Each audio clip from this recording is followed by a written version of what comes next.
మహిళలను వ్యాపారవేత్తలుగా తీర్చిదిద్దుతామంటూ పొదుపు మార్ట్ల ఏర్పాటుకు ప్రభుత్వం ఉపక్రమించింది. ప్రతి పట్టణం, మండల కేంద్రాల్లో వీటిని ప్రారంభించింది. ఈ మార్టులలో నిత్యావసర సరుకులు, ఇతర వస్తువులను విక్రయించింది. ఈ వ్యాపారంలో భాగస్వామ్యం కల్పిస్తామంటూ పెట్టుబడి సొమ్మును డ్వాక్రా గ్రూపుల నుంచి పిండుకుంటోంది. ప్రభుత్వ ఆదేశాల మేరకు రంగంలోకి దిగిన అధికారులు ప్రతి పొదుపు సంఘం విధిగా 1500 రూపాయలు చెల్లించాలని హుకుం జారీ చేసింది. మహిళా మార్టుల ఏర్పాటుకు ఉపక్రమించిన ప్రభుత్వం అందుకు అవసరమైన పెట్టుబడిని డ్వాక్రా మహిళల నుంచి ముక్కుపిండి మరియు వసూలు చేసింది. మెప్మా అధికారులు ఆర్పీలను రంగంలోకి దింపి బలవంతంగా డబ్బులు రాబట్టుకుంది. ఒక్కో గ్రూపు నుంచి 1500 రూపాయలు చెల్లించాలని, లేకపోతే ప్రభుత్వం నుంచి మున్ముందు ఎలాంటి పథకాలు, ఇతరత్ర ప్రయోజనాలు అందవని వారు డ్వాక్రా సభ్యులను బెదిరించారు. దీంతో ఇష్టం లేకపోయినప్పటికీ విధిలేని పరిస్థితుల్లో మహిళలు నగదు చెల్లించారు. నెల్లూరు రూరల్ ప్రాంతంలో దీనిపై డ్వాక్రా మహిళలు తీవ్ర నిరసన వ్యక్తం చేస్తున్నారు. ప్రభుత్వం తీరుపై మండిపడుతున్నారు. మహిళలను వ్యాపారవేత్తలుగా తీర్చిదిద్దామంటూ మమ్మల్ని మోసం చేశారని, మెప్మాలో భాగస్వాములైన ఆర్పీలు పొదుపు సంఘాలతో సమావేశాలు ఏర్పాటు చేసి ప్రతి మహిళ దగ్గర డబ్బులు చెల్లించాలని డిమాండ్ చేశారని, మేము ఒక్కో పొదుపు గ్రూపు సభ్యురాలు భాగస్వామ్యం కింద 150 రూపాయలు చెల్లించామని, మా డబ్బులు మాకు తిరిగి చెల్లించాలని డిమాండ్ చేస్తున్నారు.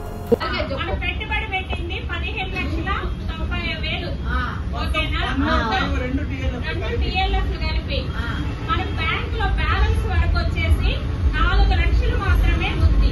మేము వాళ్ళ డిఎల్ఎఫ్ లోకి వచ్చి వాళ్ళ సంతకాలు పెట్టి చెక్కులు మేము తీసుకున్నామా బలవంతంగా? వాళ్ళ ఎస్ఎల్ఎఫ్ నుంచి ఊరు ఆఫీసు సైన్ చేసి చెక్కులు ఇస్తేనే వస్తుంది. అయితే మేము వాళ్ళ ఇంటికి వెళ్ళి వాళ్ళ చెక్కులు దొంగతనం చేసి తీసుకోలేదుగా.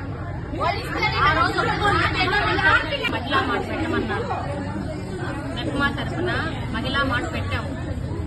పైనుంచి ఎండీ మేడం గారు ప్రతి ఒక్కరూ 150 రూపాయలు చొప్పున ప్రతి ఒక్క గ్రూప్ నుంచి 1500 రూపాయలు అట్లా 2 టీఎల్ఎఫ్లు కలిపి పెట్టమన్నారు. ఎక్కడ మెప్మా నుంచి.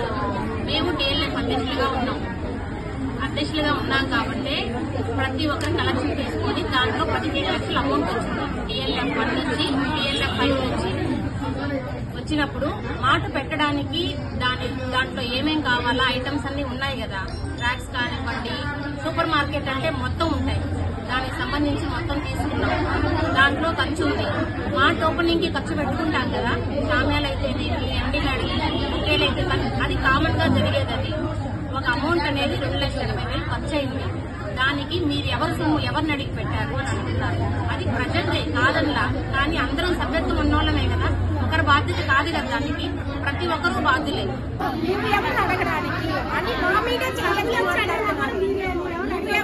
అని అడుగుతున్నారు.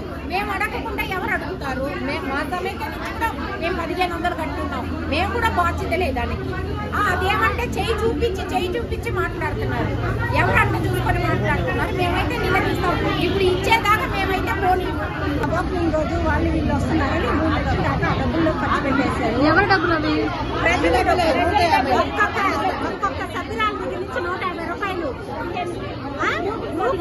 గ్రూపుకి 1500 లెక్కన ఒక్కొక్క సమైక్యురాల నుంచి ఒకరు 30,000 ఇచ్చిన్నారు, ఒకరు 40,000 ఇచ్చిన్నారు, ఒకరు 28,000 ఇచ్చిన్నారు. అట్లా ఇచ్చిన్నారు. ఆ గ్రూపులన్నీ కలిసి మేము మార్చి పెడతామని పెట్టిన వాటాదారము 6 నెలలు జరగగానే మీ డబ్బులు మేము రిటర్న్ ఇచ్చేస్తాము, ఆదాయం వస్తే సమైక్య చేస్తాము అని చెప్పారు. ఆదాయం రాదా? మమ్మల్ని డబ్బులు అయితే ఇవ్వమన్నారు కానీ మీరు కొనుక్కోండి, మీకు బాధ్యత ఉందని మాకైతే చెప్పడం. మాకైతే ఎస్ఎల్ఎఫ్ నుంచి డబ్బులు ఇవ్వకపోతే మాత్రము గ్రూపులకు సంతకాలు పెట్టడం, ఎస్ఎల్ఎఫ్ ఉంచడం నేను మాత్రం బెదిరించి అయితే తీసుకున్నాను. ఇదే జరిగింది. ఆ ఆర్పీని ప్రొజెక్ట్ చేసి తీసుకున్నారు డబ్బులు.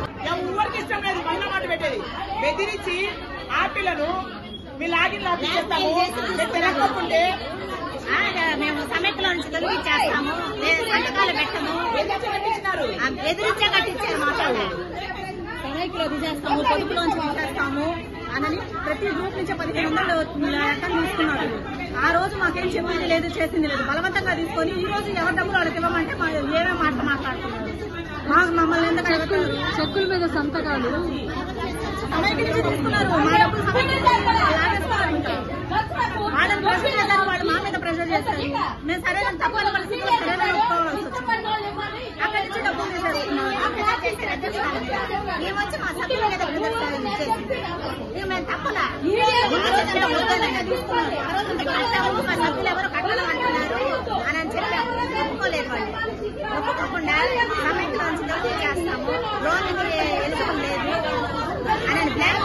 ఫస్ట్ మీకు చెప్పారా ఇంత ఖర్చు అవుతుంది అని చెప్పారా? ఏమీ చెప్పలేదు. శాలరీస్ అన్నారు, ఓపెనింగ్ చార్జెస్ అన్నారు, అవన్నారు ఇవన్నారు. మళ్ళీ ఇప్పుడు మా దగ్గర నుంచి తీసుకొని శాలరీస్ ఇచ్చేసుకుంటారా? రేపనే రోజు లాభం వస్తే ఈ రోజు ఈ మీటింగ్ జరిగేదా? లాభం రాలేదు కాబట్టి మీరు ఈ రోజు ఈ మీటింగ్ పెట్టి మీరు చేశారు. లాభం వస్తే మీరు చెప్పరు కదా. మరి ఇప్పుడు కూడా మా డబ్బులు మాకు ఇచ్చేయాలి కదా. మీకు లాభం వచ్చిందా నష్టం వచ్చినా ఏమైనా చేసుకోండి, ఏమైనా చేసుకోండి. వచ్చిన పెట్టుబడి పెట్టింది మేము, సభ్యులందరూ కలిసి పెట్టుబడి పెట్టారు. పెట్టిన పెట్టుబడిలో ఏ లాభం మాకు ఇచ్చారు? లేదు లాభం వస్తే కదా ఇంత తీసుకోండి అని ఇస్తారా? ఈ రోజు నష్టం వచ్చినప్పుడు ఈ మాట మాట్లాడడానికి మాతో, ఈ రోజు మాకు నష్టం వచ్చినప్పుడు ఈ మాట మాట్లాడడానికి లాభం వస్తే మాకు ఇస్తారా? ఇది లేదు కదా. మరి ఆ మా డబ్బులు మాకు ఇచ్చి పడవేండి. మీతో మాకు గొడవ ఎందుకు?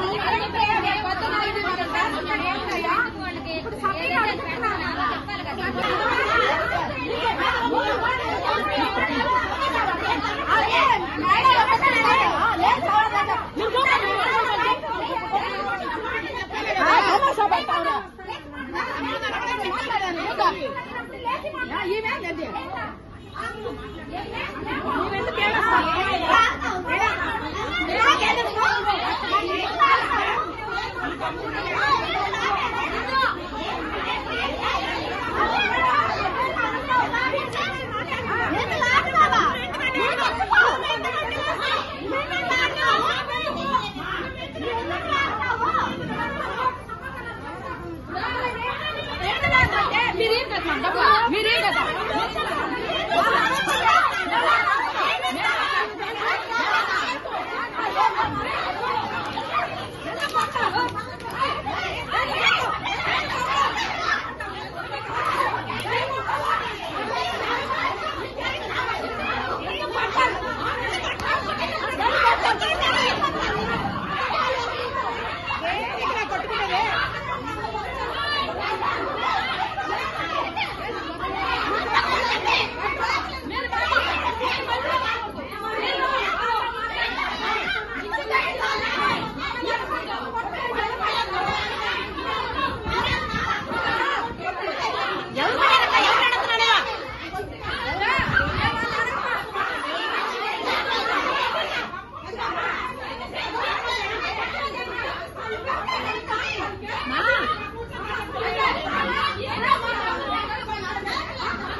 మరిన్ని అప్డేట్స్ కోసం మన HN9 టీవీ ఛానల్ ని సబ్స్క్రైబ్ చేసుకోండి.